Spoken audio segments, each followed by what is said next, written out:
Mesdames et messieurs, bonjour ou bonsoir. Tout dépend de l'heure à laquelle vous écoutez cette vidéo chez vous. Je m'appelle Michel Biemton, journaliste web camerounais, et merci de faire confiance à cette chaîne YouTube de l'engagement sociopolitique. Bienvenue à cette causerie citoyenne sur l'actualité camerounaise et africaine. Bienvenue à la chronique de MBT. Mesdames et messieurs. Me, I never deny SCNC. When I say SCNC,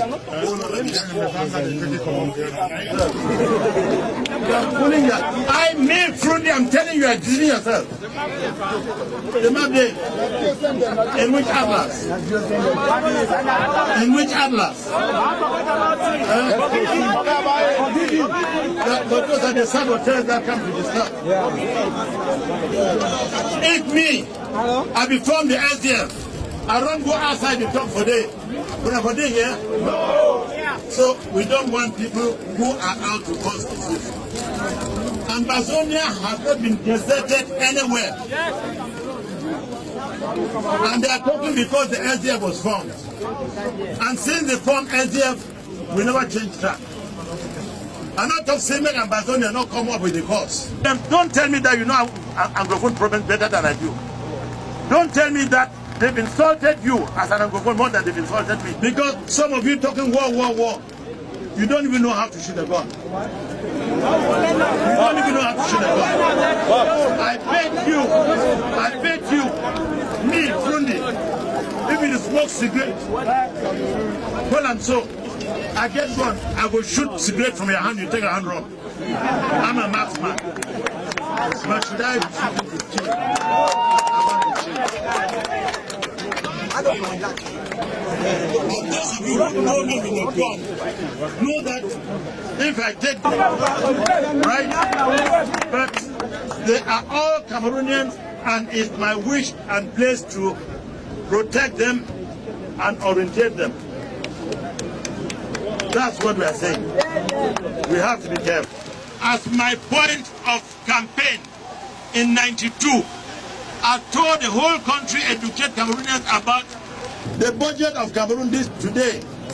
Parliamentarians will tell when I say, they say the present provinces or provinces as federated states and give them just 100 billion each. We will only spend 1,000 billion. 100 billion in the southwest here. You see what they'll do with the 100 billion. In the northwest, you see what they'll do with the 100 billion. That's what we said. So that the people have equal opportunities. But they can't say no, now Frundi one take Anglophones go. I say, I will give federation for Anglophone, but I will rule now. So that it shows them what administration means. So, please, I come down for Kramuna. Then press release. I'm concerned with the happenings between Belgium. Voilà, mesdames et messieurs, vous venez donc de suivre Ni John Frunzi, à qui nous allons simplement souhaiter que la terre de nos ancêtres lui soit légère. Ni John Frunzi qui a rendu l'âme dans la nuit du 12 au 13 juin 2023 à de suite d'une très longue maladie. Alors, Ni John Frunzi est donc mort cette nuit. Alors, nous allons revisiter l'histoire politique de l'homme, sans toutefois heurter sa mémoire, parce qu'il s'agit au cours de cette chronique de NBT de sacrifier à un devoir de mémoire.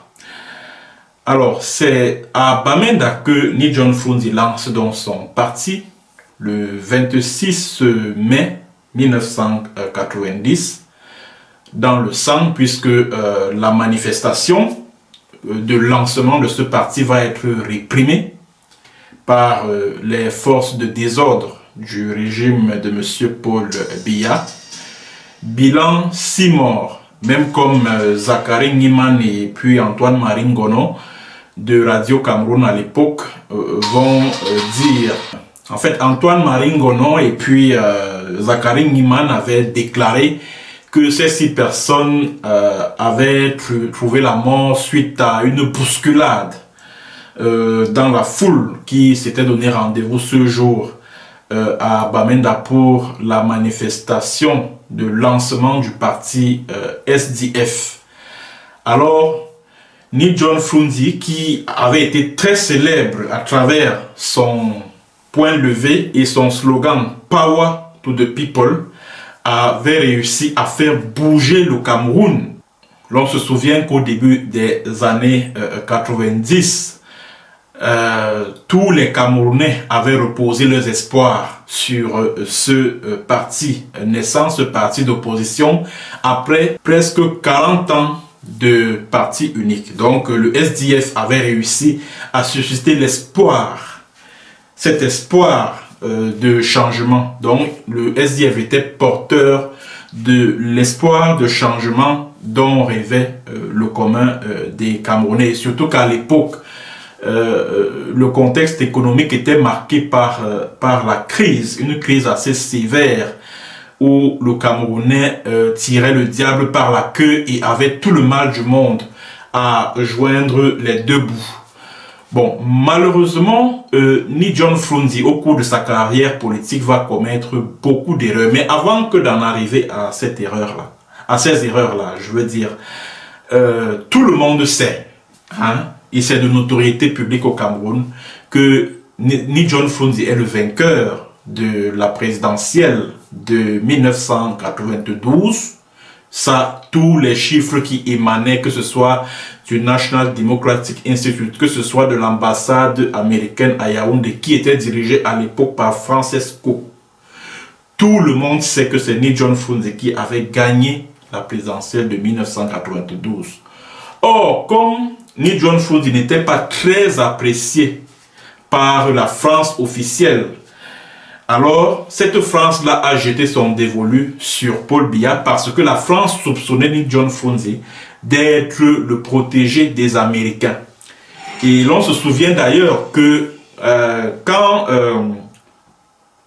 Bill Clinton a été élu président des États-Unis, cette même année, 1992, c'est Ni John Frunzi qui avait été invité le 13 janvier 1993 à la cérémonie d'investiture du nouveau président américain, et pas Paul Biya.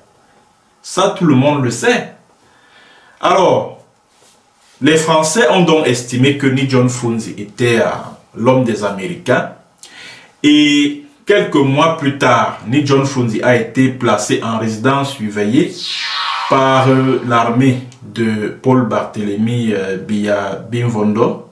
La raison était justement que Ni John Frunzi était en train de revendiquer sa victoire volée par les préfets, les sous-préfets et surtout le ministre de l'administration territoriale de l'époque, qui n'était autre que Gilbert André Tchungi, c'est-à-dire que le colon à la peau noire de l'époque, Gilbert André Tchungi. Il y a aussi que Ni John Frunzi était un anglophone, entre guillemets. Et vous savez que les Français ont une phobie vis-à-vis du peuple anglophone. Parce que selon une règle non écrite qui a été établie par les Français au Cameroun, c'est qu'un anglophone ne doit jamais prendre le pouvoir au Cameroun. Un anglophone doit forcément être un citoyen de seconde zone. C'est de ça qu'il s'agit. Parce que regardez par exemple les luttes de bataille, les luttes de pouvoir que l'on vit en ce moment au Cameroun. Est-ce que vous avez entendu le nom d'un ressortissant du Southern Cameroon dedans? Non. Tout se joue, c'est-à-dire que tout tourne autour de l'ex-Cameroun, c'est-à-dire que l'ex-Cameroun oriental sous mandat français. Le Southern Cameroon est complètement au bas-côté de la chaussée, si je puis ainsi m'exprimer. Donc, en fait, Ni John Frunzi a mené le bon combat. On peut dire que c'est... Si nous, les libres penseurs camerounais, si nous, les journalistes engagés, si nous, les activistes, avons pu respirer le peu d'air de liberté qui souffle au Cameroun, c'est grâce à des hommes comme Ni John Frunzi.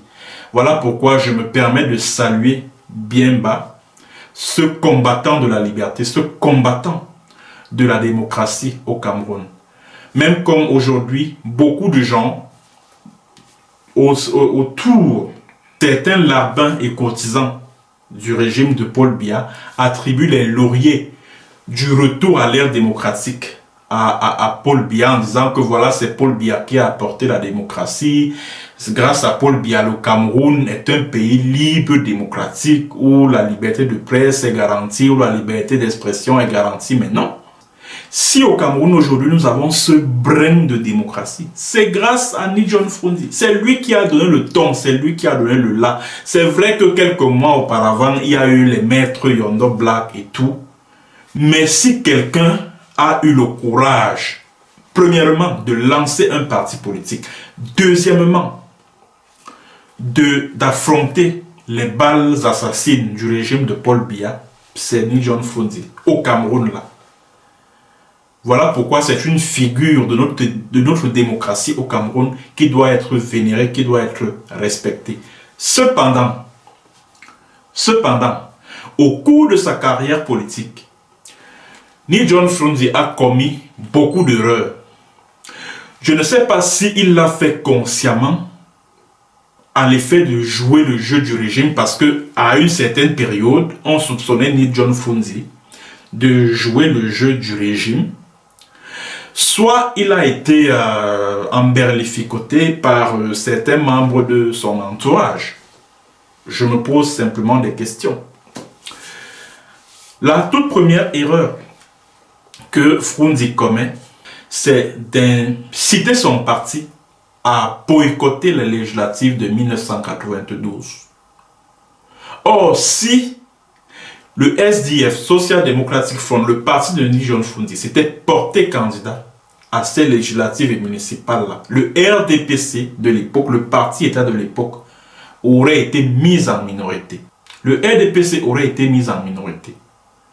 Or, en s'abstenant de se porter candidat, c'est-à-dire que de présenter des candidatures aux législatives de 92, le SDF a laissé le boulevard complètement ouvert au RDPC pour s'installer et s'enraciner sur l'échiquier politique camerounais, conclure des alliances avec des partis qui étaient de très faible épaisseur à cette époque-là. Tisser des alliances avec les Bello Boba, etc. Celui qui est décédé là, l'homme politique du Nord, Dakoli Daïsala, etc. Et il a persévéré dans cette erreur-là en refusant de se porter candidat à l'élection présidentielle de 1997. Parce qu'avec le score brejnevien de plus de 90% que Paul Biya a récolté après la présidentielle de 1997, cela a permis à ce dernier de mieux enraciner, c'est-à-dire que de mieux implanter son régime. C'est de ça qu'il s'agit. Et de Ni John Frondi, on a dit plein de choses sur lesquelles je n'aimerais pas revenir ici. Bon, comme il est décédé, on ne va pas heurter sa mémoire. On a dit pleinement de choses. Mais moi, ce qui me choque davantage, ce sont ses prises de position par rapport au conflit en zone anglophone. Bon, j'ai été particulièrement choqué par l'attitude de Ni John Frondi lorsque des hommes armés non identifiés ont attaqué le Mother Francisca Bilingual Academy of Kumba. C'était le 24 octobre 2020. Alors, nous tous, nous savons que c'est le pouvoir des Biya qui a commandité l'assassinat, l'attaque de cette école-là. Ça, j'ai eu à enquêter en tant que journaliste dessus. Ça, vous le savez, en tant que journaliste, j'ai investigué dessus et mes investigations ont abouti au fait que c'est les agents secrets du régime des Biya qui ont monté cette opération consistant à attaquer cette école. Ce sont les agents secrets du régime des Biya. Or, je me rappelle, ni John Frunzi est allé dans une chaîne de télévision pour dire que non, vraiment, il y a certains élèves sont venus me voir pour dire qu'ils ont reconnu certains ambazoniens parmi les assaillants, blablabla, blablabla. J'ai seulement dit, le type c'est vraiment.